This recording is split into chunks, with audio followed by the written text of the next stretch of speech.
Hello everyone, welcome back to my channel English with Sneha. आज हम पढ़ेंगे इंग्लिश पेडागोजी की important terms, phoneme, morpheme, semantic and syntax. ये क्या है, इसके बारे में हम पढ़ेंगे। Phonemes. A phoneme is a single unit of sound. ध्वनि की सबसे छोटी इकाई साउंड है। Smallest unit of sound. Smallest unit क्या है? साउंड की, ध्वनि की। वो क्या है? जिसे कि समझाया गया है एग्जाम्पल सी एच, थ। इसके बिना हम कोई वर्ड्स नहीं क्रिएट कर सकते। जैसे कि हमने इंग्लिश हम जब पढ़ते हैं स्कूल्स के अंदर, हमें टीचर्स बताते हैं कि 26 हमारे लेटर हैं, 5 वोवल्स हैं, ए ई आई ओ यू। इनसे 20 हमारे वोवल्स बने हैं और 24 हमारे क्या हैं? कॉन्सोनेंट्स हैं। तो ये क्या है? 44 हमारे फोनीम्स हैं। तो ये पूछा जाता है इंग्लिश पेडागोजी के अंदर, कॉम्पिटिटिव एग्जाम के अंदर, कि फोनीम क्या है। A phoneme is a smallest unit of sound. Next क्या है? मॉर्फीन। मॉर्फीन क्या है? A morpheme is a smallest meaningful unit in a language. भाषा के अंदर जब हम कोई भी भाषा पढ़ते हैं, मॉर्फीन मीन्स अर्थ, मीनिंग की बात कर रहे हैं। स्मॉलेस्ट मीनिंग कहा जाता है कि उसका अर्थ क्या है। जैसे मॉर्फोलॉजी में आपने इसी से संदर्भ, इसी के कॉन्टेक्स्ट के अंदर आता है कि हमें अर्थपूर्ण भाषा के अंदर उसका मीनिंग क्या है। जैसे smallest meaningful combination of sound. Example से हम समझाते हैं। यूजुअल, जैसे यूजुअल है, इसके साथ में अन लगा देते हैं हम। अन को यदि इसके साथ अन का भी एक मीनिंग होता है अनयूजुअल, अन ऐड होके इसका पूरा मीनिंग चेंज हो जाता है, तो इसको मॉर्फीन कहा जाता है। अनयूजुअल मीन्स असामान्य। Again I am telling you, a morpheme is a smallest unit. ये स्मॉलेस्ट है, un is the smallest unit in a language, और वो मीनिंग को ही चेंज कर देती है।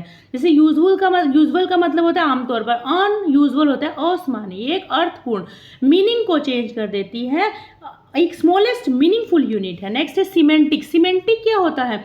सीमेंटिक मीन्स ये होता है कि the study of meaning of words and phrases. जहाँ पे हम स्टडी करते हैं मीनिंग्स का, शब्दों का और फ्रेजेस का, उनको बोला जाता है सीमेंटिक।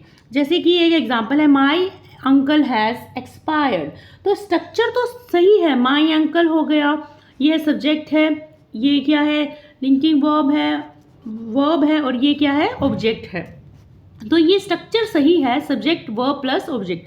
बट इसका जो मीनिंग है, semantic, the study of meaning of, वो मीन्स हम यूज़ तो कर लेते हैं स्पोकन इंग्लिश में, ऐसे बोल तो लेते हैं, पर इसका सही ये वर्ड, ये लाइन सेंटेंस सही नहीं है, क्योंकि जो मेडिसिन है वो एक्सपायर होती है।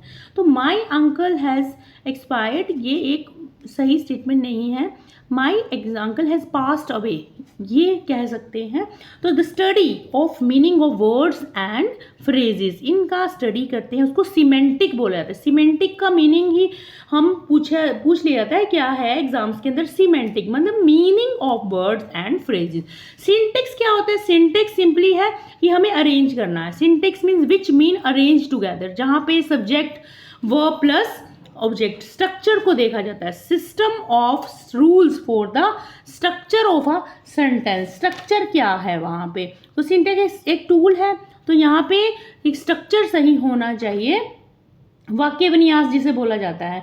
सेंटेंस ऑफ रूल्स, सिंपल है ये, sentence of rules, system of rules for the structure of a sentence. एक सिस्टम से हम चलते हैं। रूल्स, पता है रूल क्या है? बस स्ट्रक्चर। आप कोई भी स्ट्रक्चर फॉर्म करते हैं, जैसे बोलते हैं ना, मैं जाता हूँ, ऐसे तो नहीं बोलते जाता हूँ मैं। तो ऐसे है सिंटेक्स का मीनिंग है कि हमें स्ट्रक्चर्स को ये लर्न करना। अरेंजमेंट, ऑर्डरिंग टू फॉर्म में होना चाहिए, सिस्टमेटिक टुगेदर, जैसे subject plus verb plus object. तो ये मेरा इंग्लिश पेडागोजी का हमने पढ़ा, morpheme, phoneme and semantic and syntax. आपको ये मेरी वीडियो कैसी लगती है? If you like my video, please subscribe, share. Till then, okay, bye bye.